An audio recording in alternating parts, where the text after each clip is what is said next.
یوم پاکستان کی سرکاری تقریب قرارداد پاکستان، جو ابتدا میں قرارداد لاہور کے نام سے موسوم تھی اور لاہور کے تاریخی منٹو پارک میں منظور کی گئی تھی، اس دن کے حوالے سے تھوڑا سا پس منظر پیش کرنا ضروری ہے تاکہ نئی نسل، جس کے لیے میں یہ کتاب لکھ رہا ہوں، پاکستان کی آزادی کی اصل جدوجہد کی کہانیاں بھی پڑھ سکے۔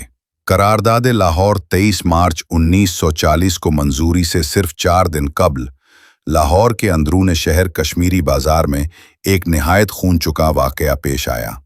انگریز فوج نے خاکسار تحریک بلچا پارٹی کے پرامن جلوس پر جلیانوالہ باغ کی طرح سیدھی گولیاں چلا دی، جس کے نتیجے میں کئی خاکسار شہید ہو گئے اور لاہور کی فضا غم و غصے سے بھر گئی۔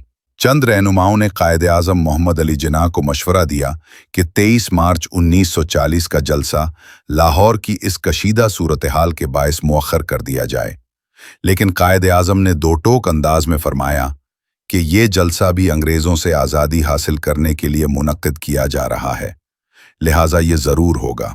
چونکہ پورے ہندوستان، بنگال سے پشاور تک سے وفود لاہور روانہ ہو چکے تھے، اس لیے قائد اعظم کے اصولی اور بروقت فیصلے کے مطابق تاریخی جلسہ ٹھیک 23 مارچ 1940 کو منعقد ہوا۔ مولوی فضل الحق نے بنگال کی نمائندگی کرتے ہوئے قرارداد لاہور پیش کی، جس میں انگریزوں سے مطالبہ کیا گیا کہ مسلم اکثریت والے علاقوں پر مشتمل ایک علیحدہ مملکت قائم کی جائے۔ اس وقت تک پاکستان کا نام تجویز نہیں کیا گیا تھا۔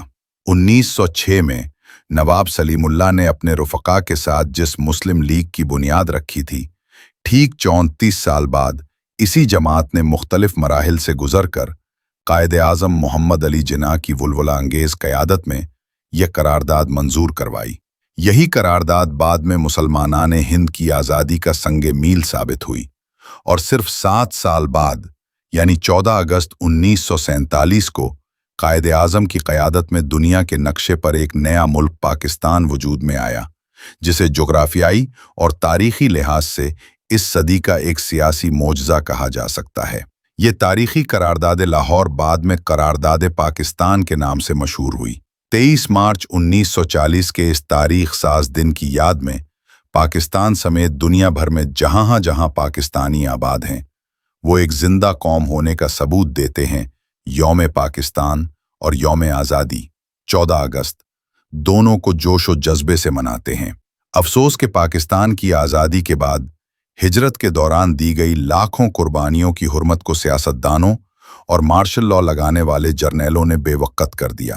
وہ بڑے بڑے جاگیردار اور بااثر لوگ جنہوں نے قیام پاکستان کے لیے کوئی قربانی نہیں دی تھی، ملک بننے کے بعد فوراً اس پر قابض ہو گئے، اقتدار کی باڑیاں لگانے لگے اور عوام کی دولت کو دونوں ہاتھوں سے لوٹنا شروع کر دیا۔ بہرحال پاکستان کے عوام اس بات کے مستحق ہیں کہ انہیں مبارکباد دی جائے کہ وہ آج بھی اس دن کو نہیں بھولے۔ پاکستان اور دنیا بھر کی طرح امریکہ کی مختلف ریاستوں میں بھی پاکستانی کمیونٹی یوم پاکستان جوش و خروش سے مناتی ہے۔ نیو یارک میں یہ تقریب سرکاری اور غیر سرکاری دونوں سطحوں پر منعقد ہوتی ہے۔ سرکاری طور پر پاکستان کونسلٹی اور پاکستان ہاؤس مین ہیٹن میں صبح پرچم کشائی کی تقریب منعقد کی جاتی ہے، جبکہ شام کو پاکستان کونسلٹی کی جانب سے Pakistani American community new York میں مقیم دوسرے ممالک کے سفارتکاروں اور ان کے اہل خانہ کو مدعو کیا جاتا ہے۔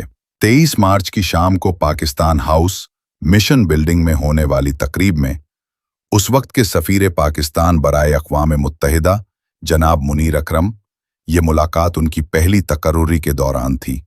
کونسل جنرل مسٹر محمد ہارون شوکت، وائس کونسل سید فواد اور پاکستان مشن کے پریس کونسلر مسٹر منصور سہیل مہمانوں کا استقبال کر رہے تھے۔ اس پر وقار تقریب میں میڈیا نمائندوں، مختلف ممالک کے سفیروں اور ان کی بیگمات کو مدعو کیا گیا تھا۔ اس شام یوم پاکستان کی تقریب میں جناب منیر اکرم نے بڑی گرم جوشی سے آگے بڑھ کر میرے ساتھ مصافحہ کیا اور قریب کھڑے بھارتی سفیر برائے UNO سے بھی ملوایا۔ اس موقع پر دیگر ممالک کے سفیروں سے ملاقات بھی خوشگوار رہی۔ یہ دیکھ کر حیرت ہوئی کہ وہ نہ صرف پاکستان کے تاریخی ورثے موہنجو ڈارو، مغلیہ دور کی لاہور کی عمارات، شمالی علاقہ جات کے قدرتی مناظر سے بخوبی واقف تھے،